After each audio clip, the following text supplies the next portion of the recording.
Hi, my name is Abrea Bennett, and I'm a student nurse at the University of South Alabama. Today I'll be performing the medication administration skill, and the first thing that I would like to acknowledge that this is a no interruption zone.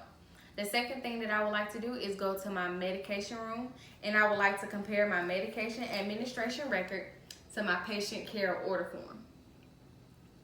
Okay? From here, I will compare these two, starting with the 5 patient rights. The first one is the right patient. So today I have Jaguar J. Jones. Jaguar J. Jones. Date of birth is 8/25/1963. Date of birth, 8/25/1963. Allergies is penicillin. Penicillin. That is my first patient right. The second one is the right medication. So today I'll be administering heparin. Here it says heparin.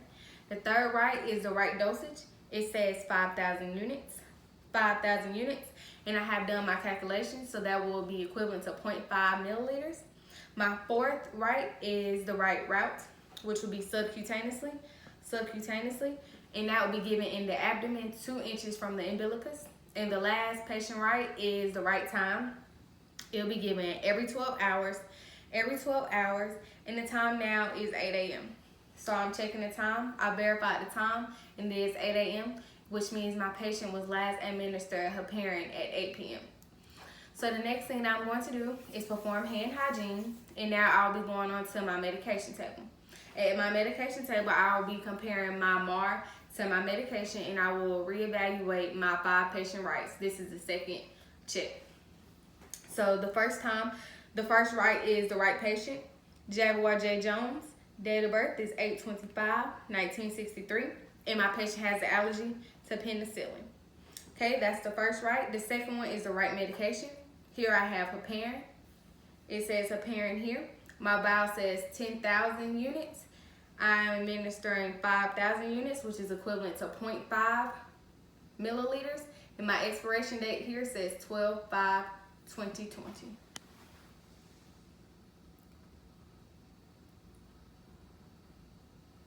Okay.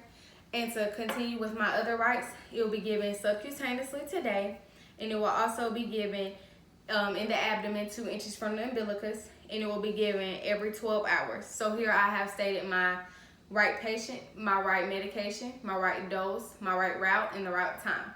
To verify the right medication, I will first use my alcohol prep pad to clean off my vial.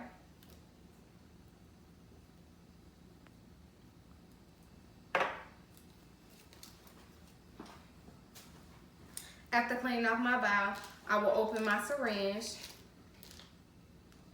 and I will withdraw 0.5 milliliters of air. And I will verify this, 0.5 units of air, which is equivalent to 5,000 units. Here I will show it.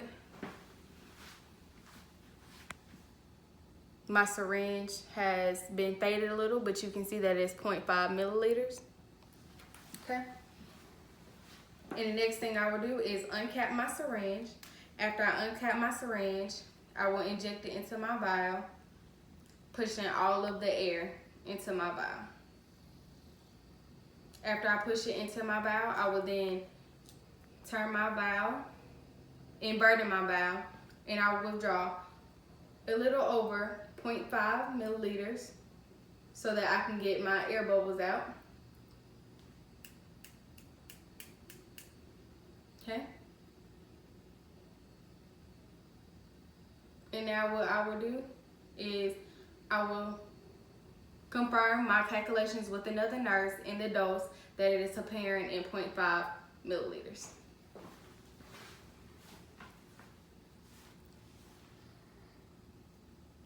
Okay, what is the dose in the medication that you see? Heparin, 0.5 milliliters. Okay, I have confirmed my calculations and the dose with another nurse. So what I will do now is I have already removed all the bubbles. I'll remove it from the vial. And now I will recap only because it is not cross-contaminated and I have not injected anything else.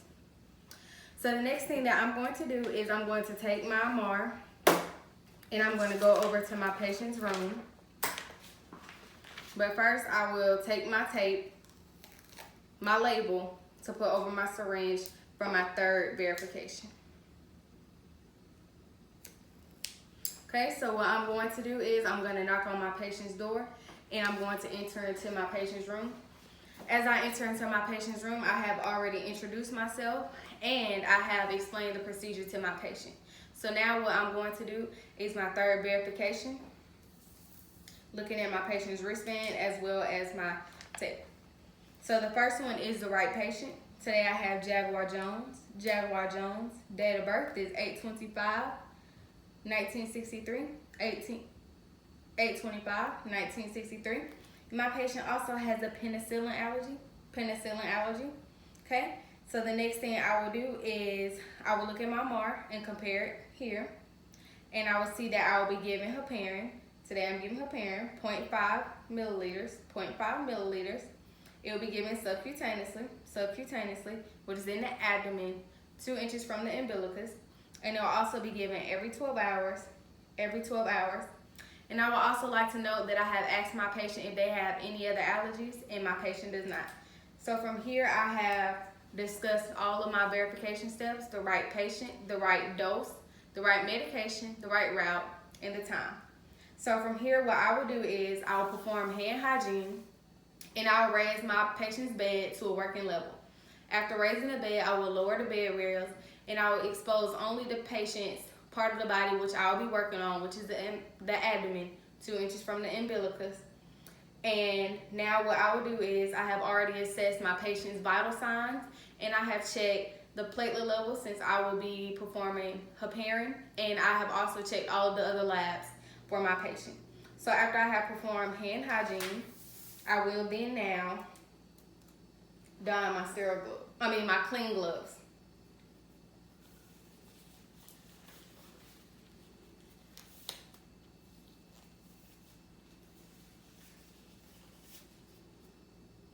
After putting on my clean gloves, I will clean the patient's injection site.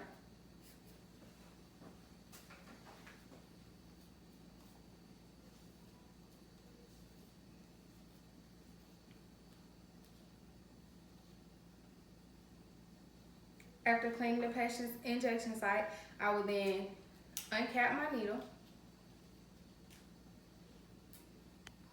After uncapping my needle, I will then pinch my patient's skin and insert it at a 90-degree angle. After inserting it at a 90-degree angle, I will make sure that it is all the way in before I inject the medication.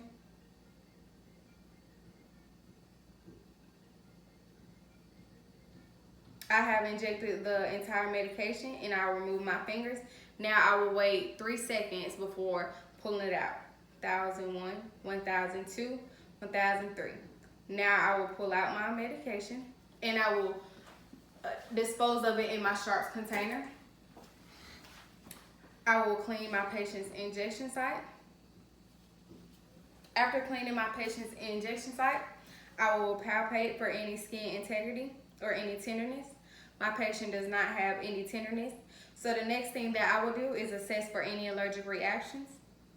My patient does not have any type of allergic reactions. So what I will do now is I will dress my patient back to my patient's level of comfort, and I will position my patient to my patient's level of comfort as well. I will make sure that I have washed my hands after I have taken off my glove first, and I will lower the bed and raise the bed rails back up. After raising the bed rails back up, I will document my patient's tolerance to the pain and if my patient had any allergic reactions, which my patient did not. After doing that, I will make sure that all of my materials have been disposed of, and again, I have washed my hands and performed hand hygiene, and this will be the end of my medication administration skill.